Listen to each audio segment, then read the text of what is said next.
Bijoy John, MD, is here, and he's a board certified physician and a practicing sleep specialist who's currently in private practice with over 25 years of experience in pulmonary critical care and sleep medicine. And Dr. Bijoy John has a excellent book called Nobody's Sleeping, and we're going to be talking about how sleep is so vital to our existence, how we can tap into better sleep for better health and more happiness, fulfillment, and productivity, and just how we can just tackle this mystery, this ongoing problem that connects to so many other health issues, this thing called sleep. So, Dr. Bijoy John, glad to be speaking with you. Robert, thank you for this opportunity. Sleep is so underrated, but it affects all parts of our body, including our brain function, heart, control of diabetes, how you feel well, your memory, you heal in your sleep, mental health. So, that's why I want to highlight it. I've been seeing this for a long time. Nobody talks about it. Everybody puts it off in the back burner because sleep problems don't hurt. But within, in 5 to 10 years, it catches up with you. So that's why I decided to write this book, and that's why I'm on your show. I want to promote good sleep. I want everybody to discover the superpower that they have within themselves. It is free, it's easy, it's a discipline. I want to talk, I want to share with this as much because I used to struggle with insomnia and difficulty sleeping in various stages of my life, but I've overcome and developed the 7 strategies. So I feel the joy. I want to share with everyone so everybody can be supercharged and be at their optimal best.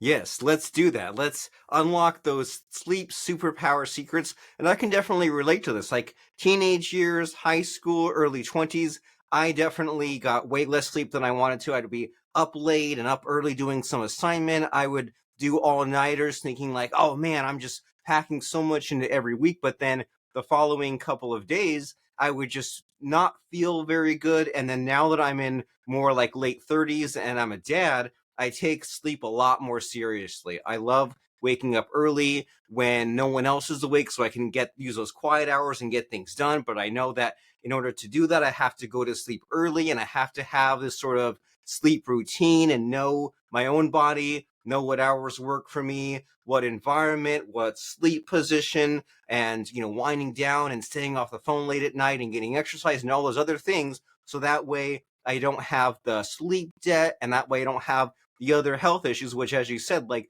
might be kind of there on in the background and kind of slightly a problem, but then as the years later advance, then we have some big problems in front of us. So it makes a lot more sense to correct our sleep to get ahead of these problems. And so, like, what do you see happening? Like, what's the good and the bad? If someone neglects their sleep, what's the danger? If someone has good sleep, what's the upside? So, the good news is people are becoming more aware of it. Just like what you said, hey, you're becoming aware. I've heard it all. People say I'll sleep when I die. I mean, I tell those people, hey, you might, exactly do that. You know what I'm saying? So, for example, when you're sleeping, your heart is calm. During our day, your heart's all agitated, the blood pressure is high because we are hustling, right? But at nighttime, it all regulates, especially in deep sleep. Your heart rate is low, your blood sugar is under control. The lymphatic system, people are aware of it. If the lymphatic system, affects the body, the lymphatic system is the cleaning process in the brain that only activates when you're in deep sleep. So that clears all the muck, all the cobwebs that are building in our brain. So that prevents dementia. That's one of the leading causes is the buildup of plaque or muck in your brain. So people are, a lot of people have anxiety and depression. When you sleep better, you're less anxious. So it's a vicious cycle. You go one worsens the other, like poor sleep worsens anxiety and anxiety worsens sleep. So once you capture sleep, you have good cardiovascular. Of course, you can control your blood pressure, you can control your blood sugar. Blood pressure control prevents from cardiovascular complications, stroke. Blood sugar control helps with the overall prevention of damage to multiple tissues. So overall, it is the superpower. It affects from top to bottom. We can pick any organ, but the best part is we have it. See what is happening in the hustle culture. We want to hustle our way into anything and everything. But sleep is one of those ancient arts. You can't hustle your way. You can't data mine your way. You have to work it. We want, like everything else, go at it, work hard, and we want sleep to be an on and off switch. It's a dimmer. It comes to us slowly. So I think the hustle culture and the times we live in, we have met our match in sleep, which is totally the opposite art. So, but you once you do that, if you sleep an extra hour, you will be more productive, like you said, the next day. Instead of compromising that 1 hour to do something where you're not even paying attention, you will be more supercharged by sleeping a little bit more the next day.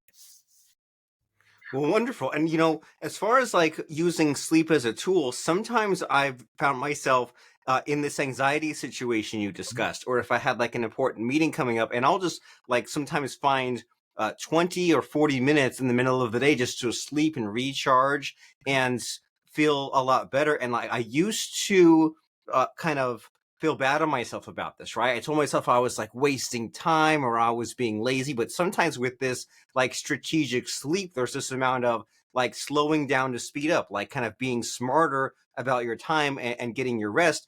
And so sometimes you hear about, I'm not sure if I heard it from you or somewhere else, but there was this whole talk of like with doctors, there's like the stereotype, like they do like the 48-hour shifts, right? Keep a young doctor awake for days on end working. And I heard somewhere that like they're phasing that out, but it has me curious about what is your own experience been with sleep when you were in your younger days and like getting your MD and everything? Were you just like getting hardly any sleep, and did you ever like reach a breaking point where you changed your mind, or just what's your journey been like? Great question. So, even at a young age, my mom taught me how to sleep. She taught me to nap. So I always used to nap. But then when med school happened, there nobody sleeps. We were, caffeine, we were all nighter. But I found out if I had slept the night before, I actually performed better. So I found a way because I knew rest of my life I'll be taking exams. I have classic test anxiety. So I had the strategy not preparing hard 2 days prior to any testing. So I actually slept better and my grades improved. So I knew. But the thing is, this is in the 80s, and not many people were talking about sleep and the superpower. So, but I discovered early if I slept better, I'm able to perform better. So then life happens. I lost my mom in 2014. I was grieving. I couldn't sleep. So I'm able to empathize with people who are not able to sleep, but I was able to overcome that. Then when I started my own business, I was like, I couldn't sleep, bills, employees, but I found a way there too. So throughout my journey, I struggled, but I'm able to find my way. Of course, the residency and fellowship that I went with was very brutal. Like you said, the appropriate agencies are cut down on that. Now, I don't think the residents are allowed to work more than 8 to 10 hours. They've come hard on it, not like the times we were trained for 24, 36 to 48 hours. Uh, we really don't know how we survived, but we all did. But I used to take naps in between when I could. That's how I kept it going. So even there, I had to nap. So any 30 minutes, 1 hour, 2 hour in that cycle, I was able to survive.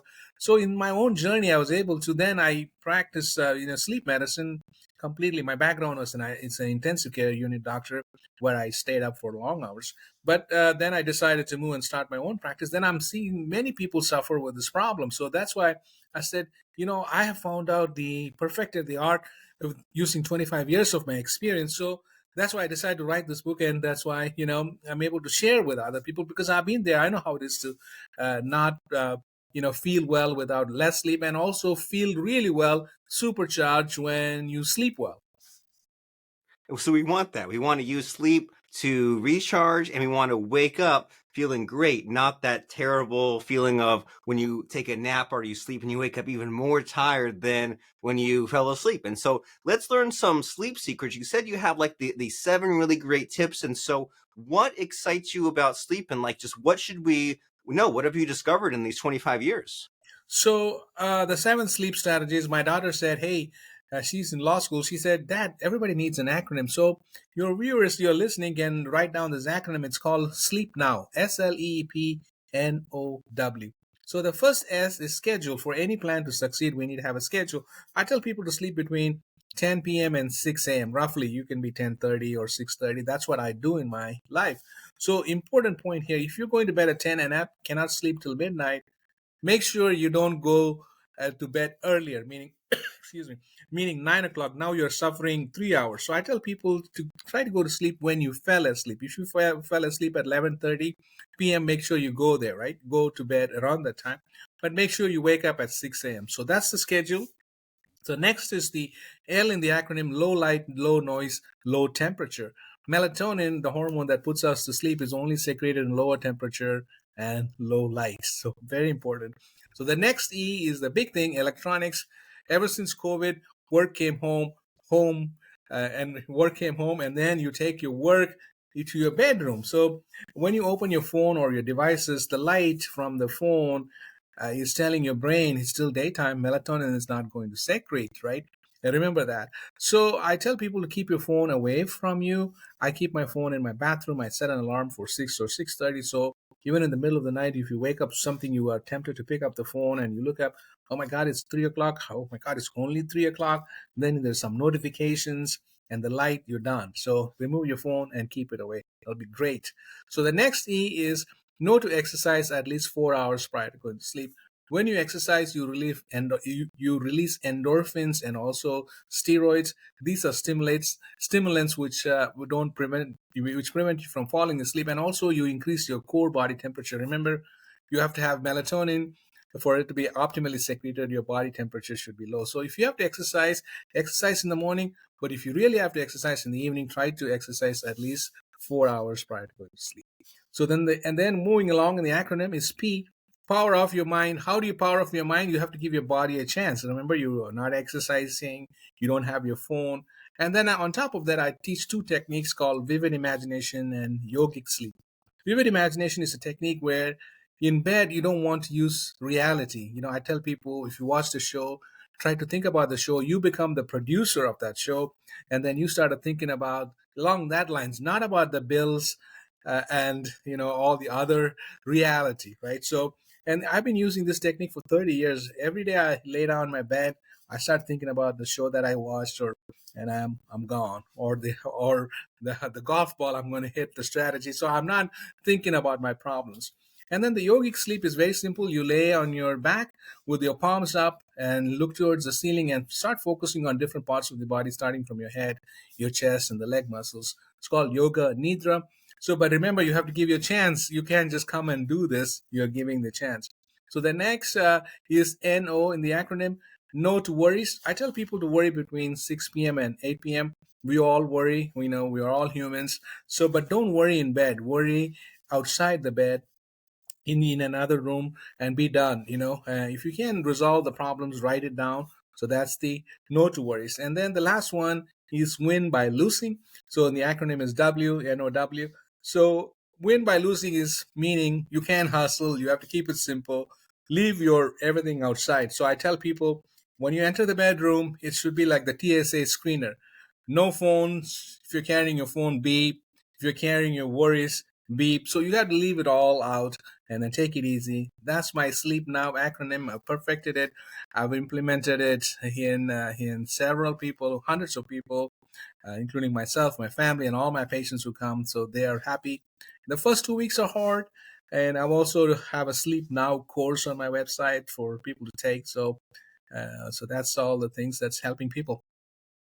And that is helpful. And I imagine that many of the pieces of advice in this list here are things that maybe we've heard of but haven't taken seriously or are doing perhaps by accident. Like what comes to mind is the kind of the yogic, the body scan that you mentioned. Mhm, That was huge. I only came across that a few years ago, just kind of starting with the head and like mhm, relaxing every muscle and kind of just going through and saying like, okay, are my arms relaxed, are my legs relaxed? And that was so helpful to me. And then you mentioned about how we can use our imagination, right? If mhm, your brain has to be thinking and processing, then process the exciting imaginary ideas instead of the harsh realities that are facing you. And even just yesterday, something that helped was this idea of worry. I was just trying to look up, well, what are some strategies that I can use to get cut down on my worry. And then there was this idea of the worry boundaries of saying like,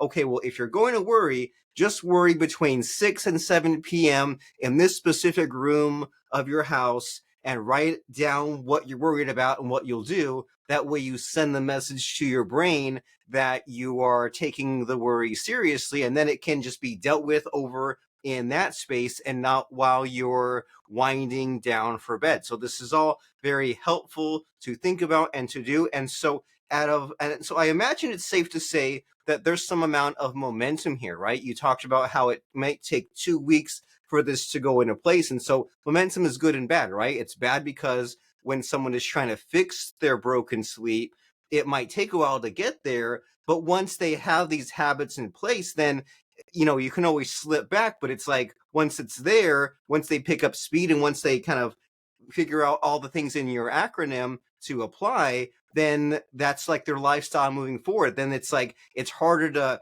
to fall back into those bad habits. Is that on the right track? Correct. So this works. I mean, I've helped hundreds of folks in my journey. So I also tell people to take a sleep assessment, which is available on my website. I also make tell people to do a journal. They can see when they are going to sleep, when they're taking their caffeine, when they're exercising, when they're napping, when they're taking medications. So it's actually a visual. I've had people who are taking so much, alcohol to go to sleep closer to the bedtime, and even caffeine close to bedtime. So these are simple fixes. So I tell people to have a baseline, sleep journal. Then I tell them to implement the strategies and then see what happens. So the sleep assessment is the best step. So you've been suffering for years. A third, I think about more than 70%. The literature says more than a third of us don't sleep well. I think two-thirds of us don't sleep well. So we've been suffering for years for a long time. 2 weeks in this process, it's hard. And that's when they call me angry, and that's they call themselves. They're frustrated with everything. But if you stick through it, especially the sleep schedule is hard. But if you consistently wake up at 6 a.m.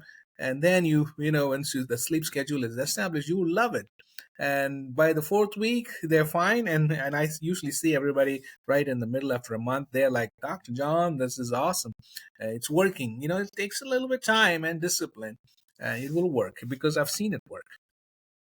And it definitely pays off. And I can imagine it could be frustrating to say, oh, I need to figure out the schedule or figure out this journal. But you figure on the other side of that little bit of work, you can have these many benefits. And so, sometimes when I'm thinking about my sleep, I always think like, well, man, like it's been a while since I remembered my dreams, or I like lucid dreamed, or I kind of think like, man, I wish I could fall asleep faster or wake up faster. And so do you have any tips as far as like any of those sorts of things, like the dreaming, the falling asleep, the waking up? Like, how do we improve that? Is there anything that's maybe like not immediately obvious as far as making progress in those areas? So we enter sleep through what is called the non-REM sleep, and then as the night progresses, we have the REM sleep or REM sleep.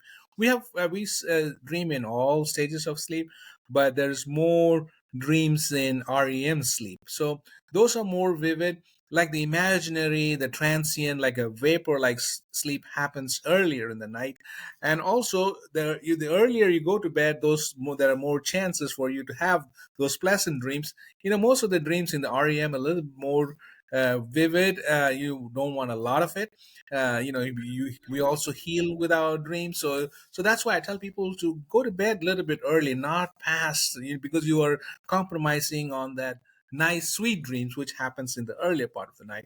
And of course we wake up for many reasons. And even the sleep is very dynamic. It has different cycles and stages. So you're likely to wake up, and then, like I mentioned, the moment you look at the phone, it's the game is over. So keep that temptation away. Even if you have to use the restroom, just use the restroom. Keep the sleep shape, and then come back and sleep. Don't look around, and there should not have any electronics or clock in your eye. I don't have any timepieces that look at me. We all wake up, but then these are little caveat, little helps that can go a long way to have a consolidated sleep. I love it. So many small changes that add up to a lot. And so I can tell that you're passionate and excited about this whole sleep idea and all the things that it can all the ways it can improve our lives. In all of your 25 years, was there anything that really surprised you, like something that you learned or something that a patient told you? Like, we've all heard like the tried and true advice, but was there anything that just really like blew your mind when it comes to sleep? Working in the ICU, this is that I described this case in my book about Andre. He had a stroke in the hospital. He has been told to rule out sleep apnea for years by his doctor. So he had a stroke because of high blood pressure. So had he had a sleep study and taken care of it, he would not have stroked out. And then he also had uncontrolled diabetes. He had irregular heart rate, and he was in a brain fog. He had an accident sometime. All this could have been prevented by sleeping or treating his sleep disorder. So that was the moment I was like, wow, this is the unifying diagnosis. Then his high blood pressure, diabetes, heart problem, and his accident was all caused by sleep issues. So when we have this is the unifying thing, the way you feel, the mental health. So that's when I as took sleep seriously. I have four specialties, and 3 years ago I left it all of them after like 25 years of doing all that, and just dedicated to be more proactive, controlling sleep, treating sleep disorders, so we don't have to deal with all the other problems like I was dealing on the other end. And you mentioned this idea of a sleep study, and I admit that our life is full of all these assumptions, right? Like we watch like medical shows or lawyer shows, and then in real life it's not really that way. And so I admit that as far as this whole idea of a sleep study, I've always heard about like from like this or that sitcom or this silly movie, right? You have an idea of what a sleep study is, and so in these last few minutes of our conversation here, can you tell us like what a sleep study really is? Because you hear about like staying up for many days and going into a place where there's electrodes, and you hear these days about there's like home sleep studies and apps. So just for me as someone who knows that I have the wrong assumptions, what is a sleep study and who is it for? So when you're suspecting a sleep disorder like sleep apnea, we I only perform home sleep study 95% of the time. So I have a watch-like device. People wear the watch and they go to sleep with it in the comfort of their own home. When I suspect like diagnosis like narcolepsy or hypersomnia or limb movement disorder, that's when I send them to the lab. That's only 5% of the time. So 95% chance you'll have a home sleep study. So it's very easy, like I mentioned. The in-lab study, you have wires, to see your sleep. There'll be belts on your chest to see your apnea. There's be limb leads to see how your limbs are moving. There'll be oxygen monitoring. So it's a little bit more extensive, but don't fret. The home 95% of the time, there's a chance you'll have a home sleep study. Okay, well, that is good to know that nowadays we have the technology available where 95% of the time we can do the sleep study at home. And so tell us about some next steps here. Like someone's listening to this podcast because they're curious about their sleep, improving it, getting better results from it, enhancing their life. And so where do you come in? If someone says, okay, I want to find out more about Dr. Bijoy John and ever all of these things sleep, you mentioned courses and books and websites, where should someone go to find out more about improving their sleep? I made it very simple. I started a online web called www.sleepfixacademy.com. So I have my sleep assessment, so you can assess your sleep, and then there's blogs to know about insomnia. There's my podcast that I've done. If you want, you can buy my book. It's available on my website or Amazon or any of the major retailers. Then I have a Sleep Now course. You can take it. It's a 6 weeks course where I guide you. 6 weeks is a short compared to the long time you've been suffering. So I have all that on my website. Also, you can follow me on all the Instagram and Facebook. I've taken the name as Doctor Sleep Fix. So all that information is also available at the website. So you can follow me. I was just recording videos for my next release. So I'm passionate. I want to spread this good news because I found it, and I want to share because I believe we all can do better by sleeping better. You become better human beings. You're more tolerant. Your mental state is better. You're kinder. You're more productive. Students who are performing in the exams, athletes can do better. We all can do better as a society. I agree completely that we can. You hear all these stories about how Winston Churchill was in a very stressful position, right? Running England, and they were getting bombed constantly at World War II. And he made sure to get enough sleep. That way he could have a sound mind and make those decisions. You think about Albert Einstein would have some trick where he'd like sit in a chair and hold a spoon and then let it drop to the floor when he fell asleep and wake up and have all these ideas. And so sleep is a very fascinating, mysterious subject, and we have enough problems in our own day-to-day lives to add bad sleep to that. We don't need any more of that. So sleepfixacademy.com is the logical place to find out about sleep and to find out about the book and these courses, Dr. Sleep Fix on social media. And as we wrap up, wind down our conversation, Dr. Bijoy John, do you have any final parting words of advice for us about our sleep? Do you have a fun quote or lesson that you feel like sharing here? So, like I mentioned, we've beat down this. When you sleep well, you are well. So my famous statement to everybody is: sleep well, be well, and let's go sleeping. Sleep well, be well, and let's go sleeping. And you can do that the very first step at sleepfixacademy.com. Wonderful speaking with you today. Nice talking to you, Robert. I really enjoyed it. All right.